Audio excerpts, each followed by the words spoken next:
So, who is the natural? It's not someone who's achieved something extraordinary in the eyes of the world. It's not someone defined by titles, wealth, or accomplishments. The natural is simply you, in your most essential state. It's the you that exists before the mind begins to create stories, labels, and judgments. This is the you that is already whole, complete, and at peace. To be the natural is to live from this deep inner space of stillness. It's about recognizing that your true identity isn't found in the ever-changing forms of your life, but in the formless, timeless awareness that witnesses it all. This is the essence of true self-acceptance. This state of being is not something you need to acquire. You can't work towards it or strive to attain it. It's already present within you, just waiting to be acknowledged. The journey, if you can call it that, is one of letting go. It's a process of unlearning the conditioned patterns of the mind that obscure your true nature. The natural emerges when you stop identifying with your thoughts and emotions. When you cease to believe that the voice in your head is who you are, a profound shift occurs. You awaken to the silent presence that is your true self. This isn't a mystical or complicated concept, it's the simplest truth of your existence, available to you in this very moment. The natural lives in a state of surrender to the present moment. They don't resist what is. They don't argue with reality. This acceptance doesn't mean passivity or weakness. On the contrary, it is the source of immense power and freedom. When you accept the isness of this moment, you align yourself with the intelligence of life itself. You're no longer struggling against the current, but flowing with it. This is the grace of the natural. They understand that every situation, every person, and every challenge is a part of the unfolding of consciousness. They meet life with an open, non-reactive presence, and in that presence they find peace. Embodying your true self, your natural state, is the most profound gift you can give to the world. It's not about becoming a better version of yourself. The mind loves the idea of self-improvement, as it keeps it engaged in the future. But the natural is not concerned with becoming. It's rooted in being. It's the simple yet radical recognition that you are already enough. You're already complete. As you rest in this knowing, you bring a new quality of consciousness into the world. You become a space of peace for others. This is not something you do, it is something you are, and that is the beginning of all true transformation. Authenticity is not about expressing every thought or feeling that arises. That is often the ego wanting to assert itself. True authenticity comes from a much deeper place. It arises from the stillness within. It's the expression of your formless being through the world of form. When you are authentic, your words and actions are aligned with this deep inner presence. There is no hidden agenda, no need to impress or manipulate. You are simply being yourself, without pretense or effort. This authenticity has a quiet power. It doesn't need to be loud or dramatic. Its strength lies in its truthfulness, its connection to the source of all life. This quiet power is felt by others, even if they can't quite explain it. When you are in the presence of someone who is truly authentic, you feel a sense of ease.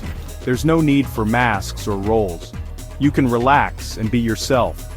This is because the authentic person is not judging you.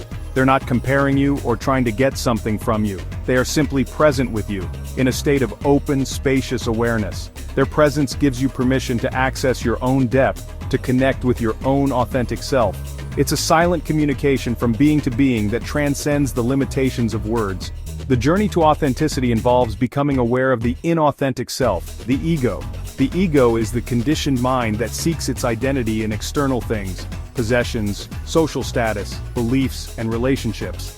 It's constantly seeking validation, and is afraid of being seen as less than. To live authentically, you must begin to disidentify from these mental constructs. You observe the ego's patterns without judgment. You see its neediness, its fear, its strategies for self-preservation. As you watch these patterns with detached awareness, they begin to lose their power over you.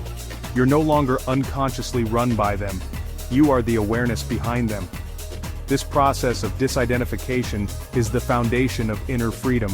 When you are no longer defined by the ego, you are free to respond to life from a place of wisdom and clarity. Your actions are no longer reactive, driven by fear or desire. They become responses that arise from the stillness of the present moment. This is true empowerment. It's not the power to control others or manipulate circumstances. It's the power that comes from being rooted in your own being. This is the quiet, unshakable power of the natural. the power that comes from living a life of true and profound authenticity. The natural acts as a mirror for those around them. When people encounter someone who is living from a place of deep presence and authenticity, their own inner state is reflected back to them. For those who are ready to awaken, this encounter can be a powerful catalyst. They see in the natural a possibility for themselves. They sense the peace, the freedom, and the joy that arises from living in alignment with one's true self. The natural doesn't need to teach or preach. Their very presence is the teaching. It's a living demonstration of what is possible when one steps out of the confines of the egoic mind. For others, however, this mirror can be uncomfortable. If a person is deeply identified with their ego, the presence of the natural can trigger their own inner conflicts. The ego feels threatened by authenticity because it can't understand it. The ego thrives on drama, conflict, and complexity. The simplicity and peace of the natural are an affront to its very existence. It may react with criticism, anger, or dismissal. This is not a personal attack on the natural. It's the ego's defense mechanism, its attempt to protect its illusory sense of self. The natural understands this, and meets the reaction with compassion and non-resistance. The natural shows others that there is another way to live. In a world that encourages constant striving, comparison, and the pursuit of external validation, the natural embodies a different paradigm. They show that true fulfillment is not found out there, but in here. It's found in the simple joy of being, in the stillness of the present moment. By living this truth, they challenge the collective conditioning of society. They are a quiet revolution, a gentle disruption of the normal, dysfunctional state of human consciousness. They don't fight against the world, they simply offer an alternative by being who they are. This mirroring effect is a profound service to humanity. It helps to awaken the consciousness that is dormant in so many. When you encounter the natural, you are given a choice. You can turn away from the reflection, back into the familiar patterns of the ego. Or, you can look deeply into the mirror and see the truth of who you are. You can recognize the same peace, the same stillness, the same being within yourself. The natural is simply a reminder of the home you never truly left. They are a signpost pointing you back to the timeless, formless essence of your own true nature. The natural possesses a unique ability to adapt to any environment without losing their connection to their inner self. This is not the adaptation of a chameleon, which changes its color to blend in and disappear. It's not an act of conformity driven by fear or a need for acceptance. Instead, it's an adaptation that comes from a place of deep inner security. Because the natural sense of self is not derived from external circumstances or the opinions of others, they are free to move through the world with ease and flexibility. They can engage with any situation, any person from a place of centered presence. This adaptability is a sign of true inner freedom. The ego is rigid. It clings to its beliefs, its opinions, and its identity. It needs the world to conform to its expectations. When reality does not match its desires, the ego suffers. It creates conflict, resistance, and negativity. The natural, on the other hand, is fluid. They are not attached to outcomes. They meet each moment as it is, without imposing mental labels of good or bad. This allows them to respond to situations with intelligence and creativity, rather than reacting from a place of conditioned thought patterns. They can be in the world, but not of it. Consider a tree in a storm. A rigid, brittle branch will snap under the pressure of the wind, but a flexible branch will bend, yielding to the force of the storm, and will remain intact when the wind subsides. The natural is like that flexible branch. They do not resist the challenges and difficulties of life. They do not create an inner story of victimhood or injustice. They allow the storms of life to pass through them, knowing that their true essence, their being, cannot be harmed. This ability to yield is not weakness, it is a profound strength that comes from being rooted in the formless and indestructible. This way of being is not about being passive or indifferent. It's about intelligent action that arises from a place of stillness. When you are fully present and accepting of what is, you can see clearly what is required in any given situation. You are not clouded by the ego's fears or desires. Your actions become an expression of the universal intelligence. You may be called upon to speak, to act, or to remain silent. The response will be appropriate to the moment because it is not coming from the limited perspective of the personal self, but from the vastness of consciousness itself. This is how the natural adapts, with grace and wisdom. The journey from self-obsession to naturalness is not a journey in the conventional sense. It's not about going somewhere or, becoming someone else. Instead, it's a journey inward, a shift in consciousness. It all begins with the recognition of the ego. The ego, well, that's the voice in the head, the incessant stream of thinking that creates a false sense of self. This I is totally obsessed with its own story, its past, and its future. It's really just a bundle of memories, beliefs, and conditioned emotional patterns. For most people, this egoic self is all they know. They're completely identified with it, and so, they live in a state of constant unease and dissatisfaction. The first step on this inner journey is becoming the witness of your own mind. You start to notice those repetitive thoughts, the reactive emotions, and all the compulsive judgments. You observe them without getting caught up in them. You simply watch. As you do this, a space begins to open up between you, the observer, and the thoughts and emotions being observed. In that space, you actually find a new sense of identity. You are not the voice in the head, you are the awareness that is aware of the voice. This is a monumental shift. It's really the beginning of the end of the ego's reign. As this awareness grows, the obsession with the self just starts to dissolve. You realize that the story of me is just that, a story. It's not the truth of who you are. The more you rest in the silent space of awareness, the less compelling the ego's dramas become. You no longer need to defend your opinions, justify your actions, or seek validation from others. The need for the self to be right or special just falls away. You become less interested in your personal story, and more interested in the aliveness of the present moment. This is honestly a profound liberation from the prison of the self. This shift from ego to being has a powerful effect on those around you. When you're no longer operating from a place of self-obsession, you become a space of peace for others. Your interactions are no longer transactional, driven by what you can get. They become opportunities for genuine connection. People are drawn to the stillness and presence that you radiate. By liberating yourself from your own ego, you unconsciously give others permission to do the same. You show them, through your own being, that it is possible to live a life free from the constant burden of the self. The city of being isn't really a supernatural power, at least not in the way the mind might imagine it. The word city can be translated as a kind of perfection or accomplishment, but here, it points to this natural state of grace that just sort of emerges when you're fully rooted in being. It's the effortless perfection of life itself, manifesting through you when the egoic mind is no longer in control. It's not something you do or even something you achieve. It's just the natural outcome of surrendering to the present moment and letting the intelligence of life flow through you. It's really a state of profound harmony with the universe. This state of grace, it shows up as a deep sense of peace and well-being, and it's not dependent on anything outside of you. The ups and downs of life still happen, but they don't have the power to shake your inner stillness anymore. You're kind of like the deep ocean, remaining calm and undisturbed, even when there are waves crashing on the surface. And this inner peace, it's not dull or lifeless, it's actually vibrant and alive.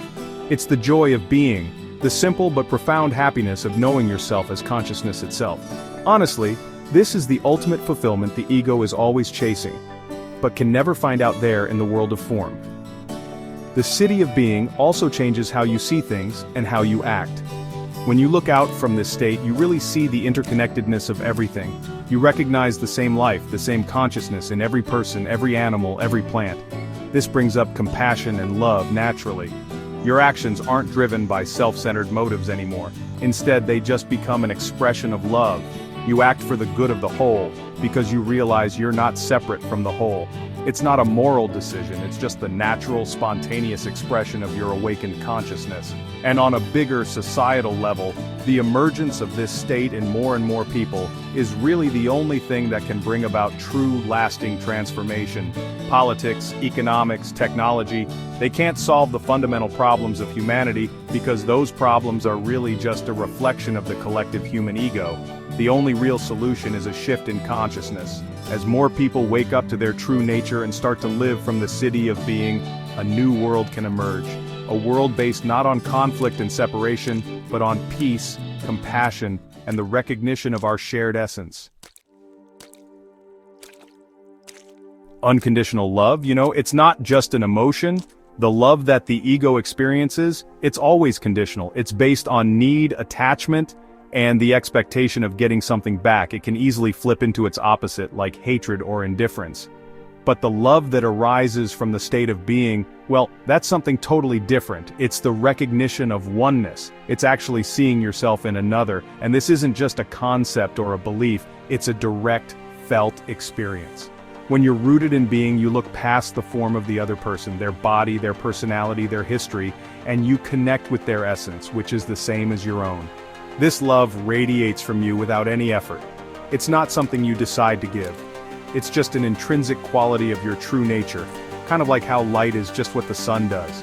When the clouds of the egoic mind move aside, this light just shines out. It doesn't ask for anything in return. It doesn't judge or condemn. It simply embraces what is. This is the healing power of presence. When someone is held in this field of unconditional love, they feel seen and accepted at the deepest level. That kind of acceptance can be incredibly transformative, allowing them to let go of their own inner defenses and connect with their own being. The natural embodies this unconditional love in their interactions with the world. They see the divine spark in every being, even in those who are acting unconsciously from a place of deep pain and ego. Now that doesn't mean they condone harmful behavior. You can still see that an action is dysfunctional while holding the person in a space of compassionate awareness. You see that their actions come from suffering, from a deep disconnection from their true selves. This understanding keeps you from reacting with anger or hatred, which would only add to the collective pain. Instead, you meet the situation with the clarity and wisdom that comes from love. Living from this space of unconditional love really changes your whole relationship with life. You stop seeing the world as hostile or threatening. Instead, you see it as a sacred expression of the one life.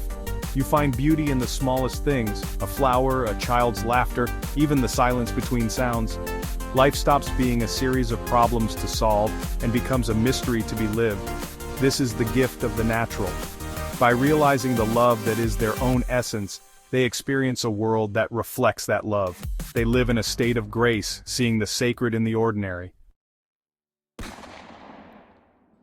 The natural doesn't set out to change the world. There's no grand agenda for reform. It's the ego that wants to change the world, to impose its ideas of how things should be. The natural understands that real change doesn't come from doing, but from being. By simply embodying their own authenticity, they become a powerful force for transformation. Their very presence is an invitation to others, a kind of silent call to wake up from the dream of the ego and embrace the truth of who they are. This is how a new consciousness enters the world, not through force, but through quiet, authentic presence. When you live as the natural, you give others the greatest gift you possibly can, the space to be themselves. In a world that constantly pressures people to conform, to wear masks, to play roles, an authentic presence is rare and precious. It's a sanctuary. When people are around you, they don't feel the need to pretend. The absence of judgment in you lets them drop their own self-judgment. They can be vulnerable, they can be real. In this space of acceptance, healing can really happen. People can start to reconnect with the parts of themselves they've disowned or suppressed. This inspiration works on a subtle, energetic level. Consciousness is honestly contagious. The state of peace and presence that you embody radiates outward and affects the collective field. It's a bit like a tuning fork. When you strike one, another nearby will begin to vibrate at the same frequency. In the same way, when you're established in being, you help to awaken the being in others. You might not see the results right away. The change could be subtle, maybe just a small crack in the armor of someone's ego. But every little crack of light helps to dispel the darkness. You're planting seeds of consciousness wherever you go. Ultimately, the natural inspires a world of authenticity just by showing that it's possible. They're living proof that you can live a life of peace, joy, and purpose without all the constant struggle and striving of the ego. They show that true power isn't about controlling the world, but about surrendering to it. They show that real wealth isn't in possessions, but in the richness of the present moment. By living this truth, they become a beacon of hope. They remind us all of the potential that lies dormant within every human being, the potential to wake up and live as a free and authentic expression of the one consciousness. This isn't a call to become something you're not, it's really an invitation to recognize who you already are. The natural isn't some distant goal you have to achieve, it's your essence, right here, right now. The only thing that stands in the way of experiencing it is your identification with the thinking mind. The journey isn't about adding anything, it's about letting go. It's about letting go of what's false, what's not you. Let go of the need to have a story.